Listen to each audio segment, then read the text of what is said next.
Lakini na wao pia watu wa madrasa watuheshimu. Watu wa madrasa kwanza, cha kwanza mimi niseme hapa, hawaheshimu watu wa media za dufu. Leo hii achukuliwi thamani kubwa mtu wa dufu, yani media za dufu. Leo hii wewe mwana madrasa unaandaa shughuli yako, unataka umuite Bede, umuite Siratwa, sijui umuite nani. Bajeti yako embu iweke pembeni. Wakati mnaiandaa shughuli, iwekeni bajeti ambayo unasema kwamba hii akija Bede nampa nini? Nauli.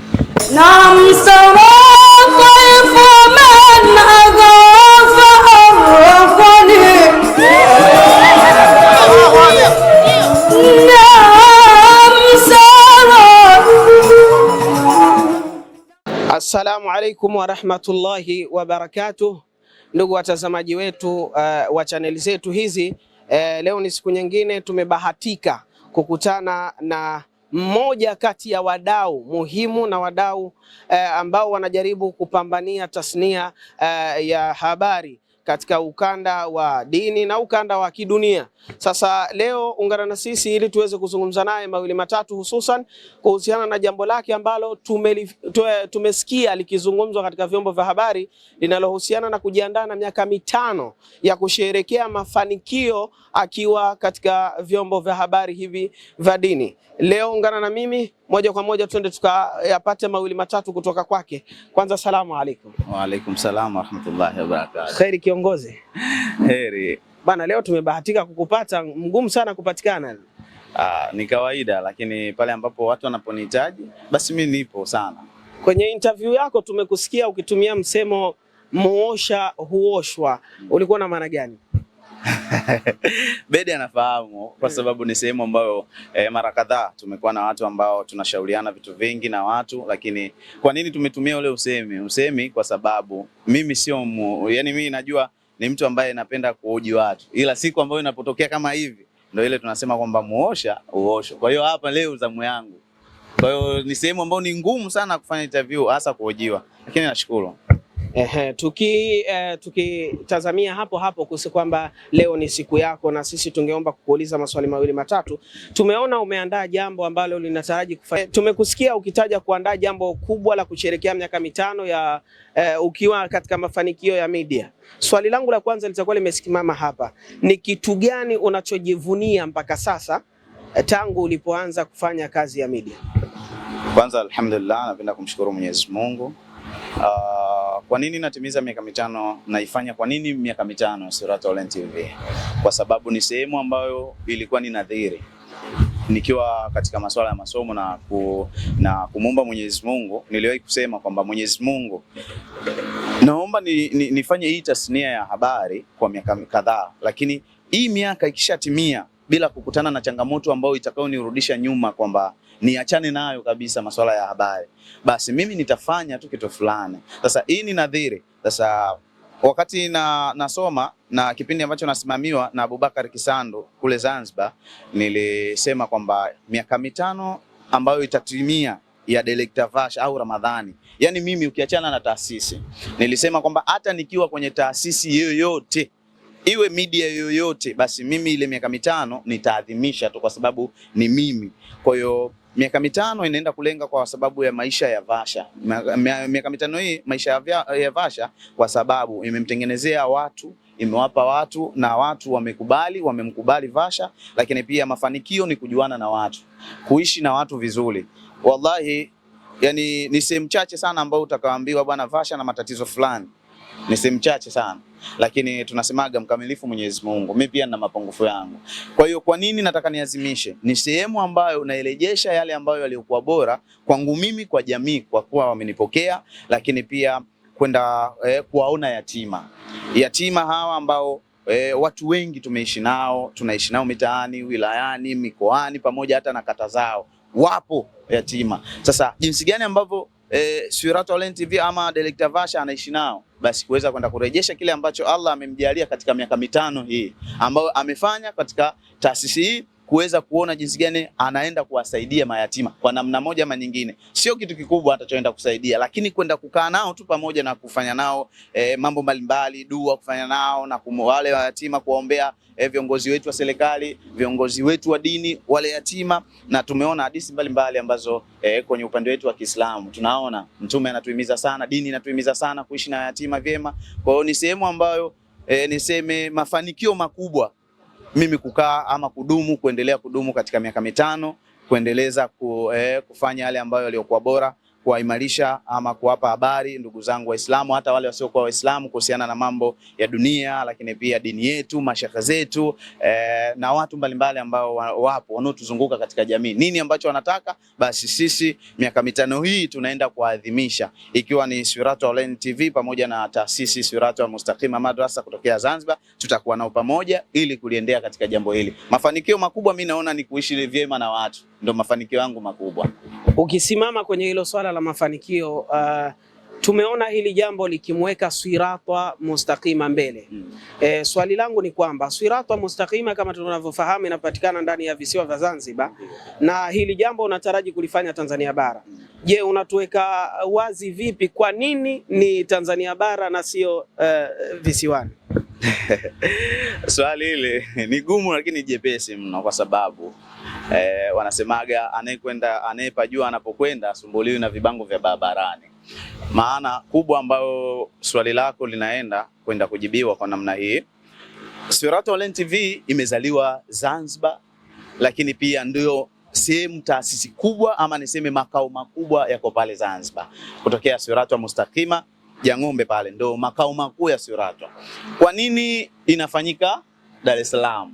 Dar es Salaam inafanyika kwa mwaka wa kwanza, sio, nielewa vizuri, lakini ni sehemu ambayo pia tumeonelea kwa mara ya kwanza. Mafansi wakubwa wako huku, wale wadau wakubwa wako huku, lakini hii ni sehemu ya kwanza tunaifanya, ndio kama kuizindua kwamba miaka 5 ya Swiratu Online TV tunaizindulia tukiwa Dar es Salaam, kwa sababu tumedumu kidogo Dar es Salaam, ingawa habari za Zanzibar sana tunachukua na huku tunapata kitu kimoja, lakini tupo sana na kukifanya hiki kwa Dar es Salaam. Ni sehemu ambayo ya kwanza tumeonelea tuifanye Dar es Salaam, kwa sababu niseme ni mji ambao umechangamka, lakini pia ni mji ambao tunaenda kukusanyika na wale wadau. Tukisema leo hii jambo lipo sehemu fulani, basi wadau wengi wako Dar es Salaam.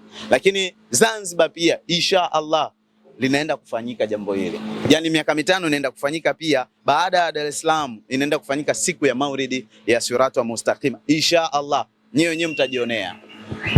Tukirudi hapo kwenye interview yako, tumekuona ukitumia kauli ya kwamba media za dufu zimekuwa nyingi nchini na unazipongeza kwa ukubwa, lakini tulitamani kusikia ni neno gani unalolizungumza juu ya wingi wa media hizo kama mdau wa media za dufu na unajihusisha na maudhui hayo. Unawaambia nini hizi media za dufu?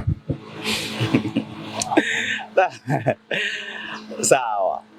Bado tunarudia pale mkamilifu Allah. Swali lako linalenga kwenye sehemu mbili. Nitajibu kwa namna moja ama nyingine kwa vile ambavyo mimi nafahamu. Media kwa nyingi za dini sio sehemu kuu wala sio sehemu ambayo nitaizungumzia, kwa sababu wapo wengi kaka zangu ambao wamenizidi. Akina Babdeo, akina Masjidi Mtoro, akina Darasa na watu mbalimbali ambao hao sasa siwezi kuwazungumzia kwa sababu ni sehemu ya dini, niseme ni media za dini ambazo zimesimama kwa ukubwa wake. Kuna Shafii Online TV nayo imesimama kwenye ukubwa wake, haijaja huku ambako mimi nataka nizungumze. Kama ulivyozungumza kwenye dufu. Kwa nini nataka nizungumze kwenye upande wa media za dufu? Media za dufu tuko wachache, ingawa ni wengi. Leo hii nikikuhesabia tuko zaidi ya watu 7 kwa 8 media za dufu, yani zinazoposti adhara hizi za dufu. Kimbede, ukiingia YouTube kuna Swiratu wenyewe, kuna wadogo zangu wapiga picha wale ambao nao ni short clip, Kidali Tala, lakini pia kina Mjumbe na wengine wapo ambao wanaofanya majambo haya.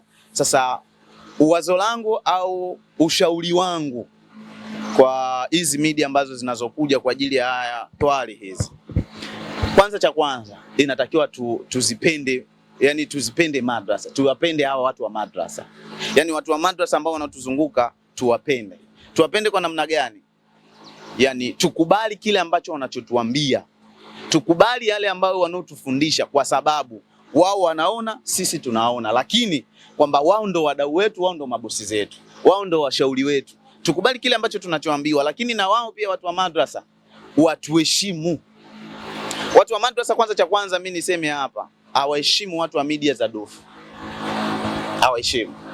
Hawaheshimu kwa sababu naweza nikazungumza hivi leo hii, achukuliwi thamani kubwa mtu wa dufu, yani media za dufu.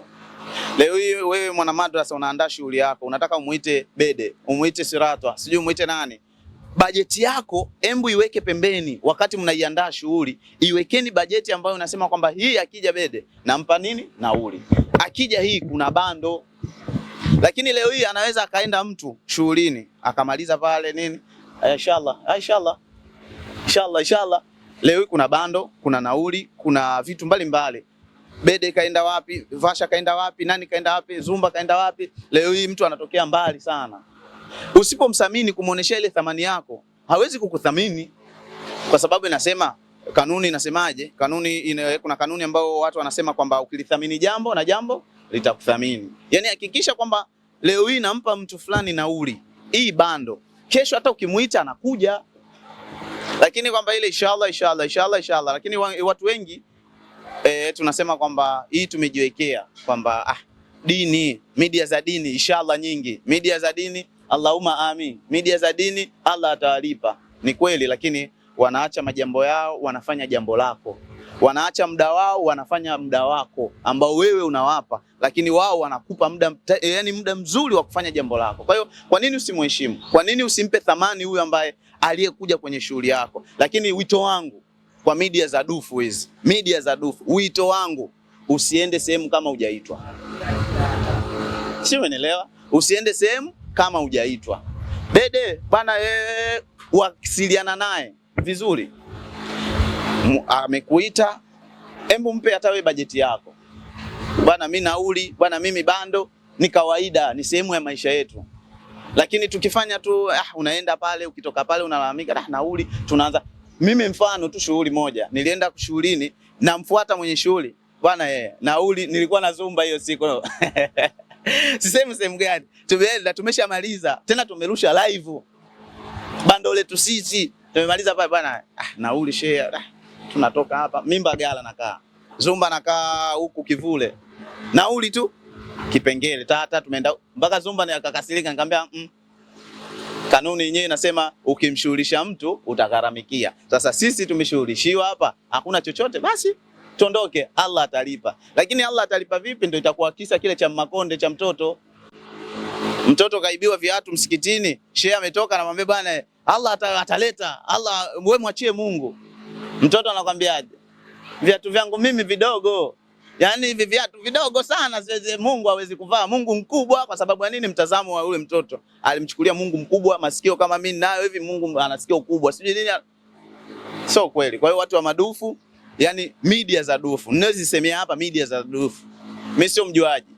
Na leo hiyo hata watu waliowahi kufanya kazi na mimi wanajua mimi mtu sijawahi kumpiga hela, ila namwambiaga tutagharamikia nauli na bando. Basi niko sahihi.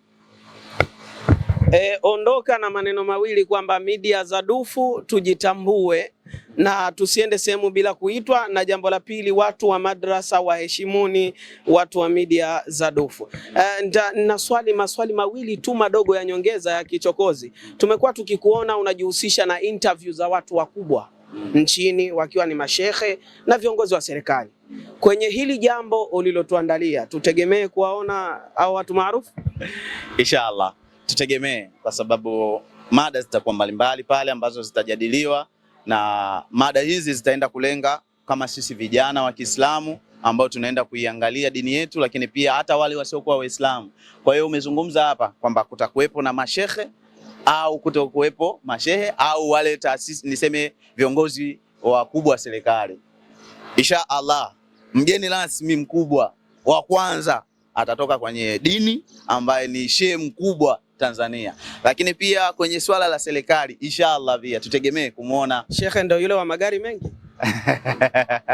Wa magari mengi wako wengi. Yupi? Tumeona kwenye mtandao kuna klipu yako imeteka pakubwa sana ikizungumzia magari na watu wakitafsiri kuwa ni ria. Ndio yeye atakuwepo? Sheikh Othman Michael. Mwamba.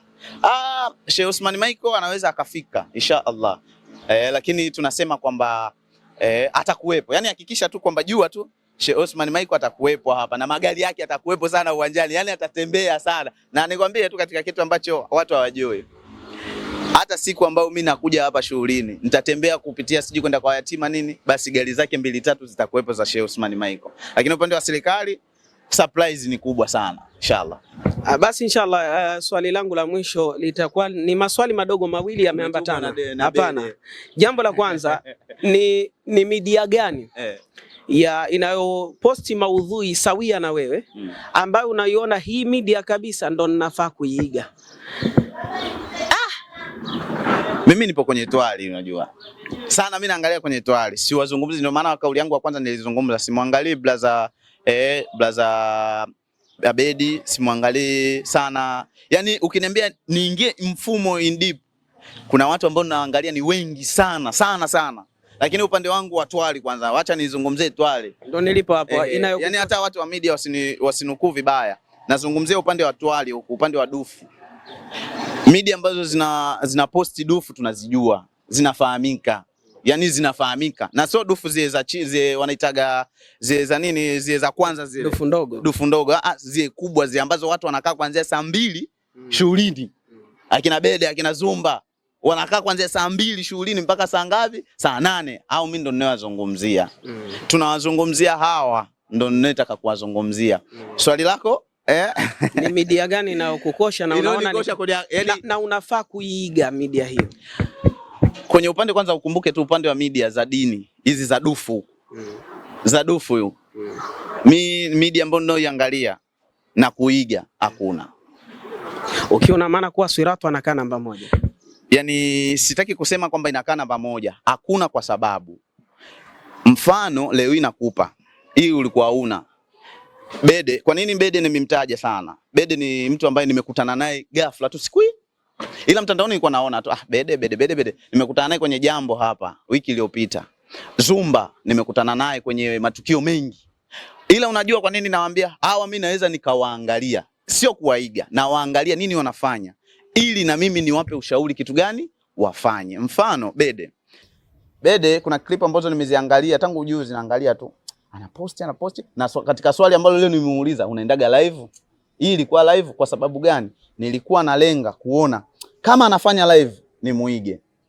Kitu gani ni muige? Mimi naangaliaga kwanza nini anafanya, vitu gani anafanya.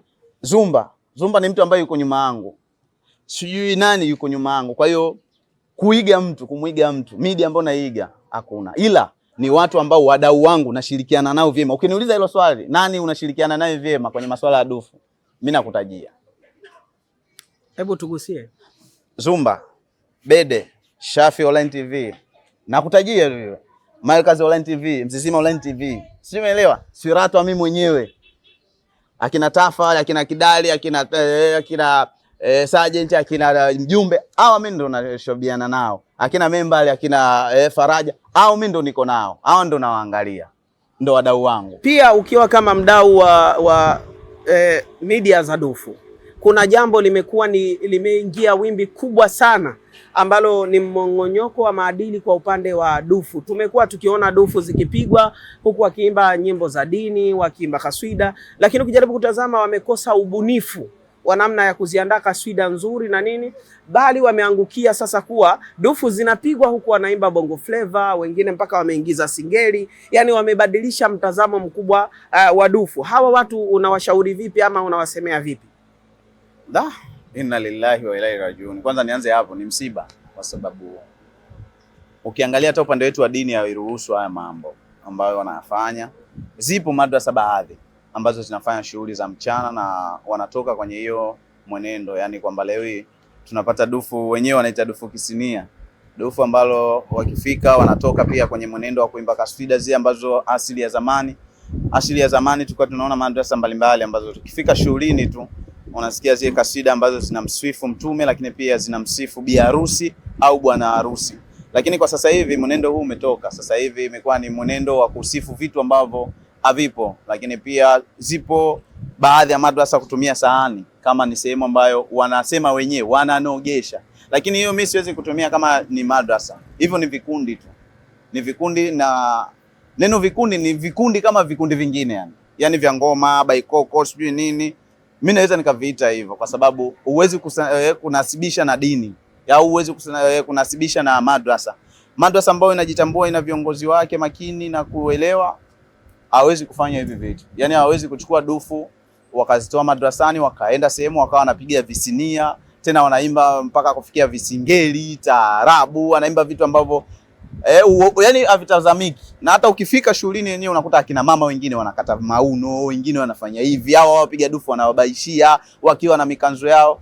Lakini kwa sababu tunazungumza kama media au tunazungumza kama wadau tu, hata kidini haipendezi. Lakini zipo taasisi ambazo zinaweza kukataza hili au kupinga hili. Tunajua mufti wetu wa Tanzania Abubakar Zuberi Sheikh alizungumza kwamba jitambue, badilika, acha mazoea. Hii kauli kama tutaizingatia, basi tutatoka kwenye mwenendo huu ambao watu wanapiga visinia na kuanza kujitambua na kubadilika ili tuweze kwenda kwenye mwenendo mzuri. Lakini wito wangu pia wa pili, hivi vikundi, mimi siwezi kuviita madrasa, hivi vikundi waache kutumia mavazi ya Kiislamu. Sina elimu sana kusema kanzu ni vazi la Kiislamu, sina elimu hiyo. Lakini kwamba leo hii tu mtu ukivaa tu hivyo, ukipita tu mtaani watu wanakujua wewe ni Muislamu. Haijalishi kwamba hii ni kanzu nimevaa Mkristo au hii kanzu amevaa nani, lakini ukivaa tu, ukitoka tu nje unaonekana wewe ni mmoja wa watu wa Waislamu. Sasa kujinasibisha kwenye ngoma ambazo wanazoimba kwenye visani vyao haileti picha mzuri wakiwa na mavazi haya ambayo sisi tunayatumia. Kwa hiyo kama wanaamua wao wapige, wafanye hivyo visinia vyao, wafanye mambo yao, basi mimi naamini watumie mbadala wao, waonekane tu ni vikundi kama vikundi vingine, wapiga ngoma kama wapiga ngoma wengine. Kwa hiyo wito wangu kwa wadau, vikundi tubadilikeni. Hata watu wa madrasa baadhi wanafanya, tunawajua, lakini tunafichana na kuogopana kwa sababu tunamjua yule debe, yule nani bede, huyu nani zumba, huyu bwana nani mzizima, bwana huyu nani nobody. Lakini kama tutakuwa wawazi, kuweka wazi haya mambo, dini yetu tunaenda kuiharibu, hasa kupitia haya madufu ya sinia. Kwa sababu bado wanele kodi akina mama wanapeleka TikTok na unakuta vitu vina trendi ya hatari. Vitu vyenyewe humo mtu kakata mauno, humo mtu anabaishia. Sasa hivi wamekuja na mambo ya matarumbeta, sijui wanachanganya sasa hivi. Kaka, tubadilike, tujitambue, tuache mazoea. Kwa hiyo mimi naamini hivyo, tubadilike ili tuweze kuwa vizuri. Hapo ulipozungumza kwamba na hata kwenye madrasa wanafanya, tutakuwa na swali la nyongeza ambalo linahusu hawa watu wa madrasa. Tumekuwa tukiona swala linaitwa utingaji. Kuna watingaji wengine ukijaribu kuwatazama ni kama wanacheza sawia na wale wa Kigoma. Je, unatuambiaje kuhusu hilo? Wabadilike. Swali langu la mwisho kabisa kufunga interview yetu. Baba, unamaliza leo kweli? Ndio hili swali langu la mwisho linalosema umekuwa ni representer yani mbele ya kamera na tumewaona ma representer wengi kwenye swala la dini, lakini umekuwa ni mmoja kati ya vijana wanaozungumziwa kuwa representer mzuri mbele ya kamera. Swali langu ni representer gani ambaye anakukimbiza? Baba, usende mbali kunikimbiza kwenye swala la kuoji. Kaka, sijafikia huko kusema kwamba kuna mtu eti nakimbizana naye unashindana naye. Lakini mimi nakwambia hii bebe, hii chukue kama ilivyo. Baba, hii andikeni. Mimi mtu ambaye namuogopa. Nimemuogopa kwenye masuala ya kuoji, kupresent watu. Kuna mtu mmoja anaitwa Mgema wa ZBC2. Yule bro, kaka, ni moto wa kotea habari. Na uangaliaga anavoji nasema huyu baba kiboko. Ila mimi namuiga yeye. Asante bwana Mvua. Asante sana.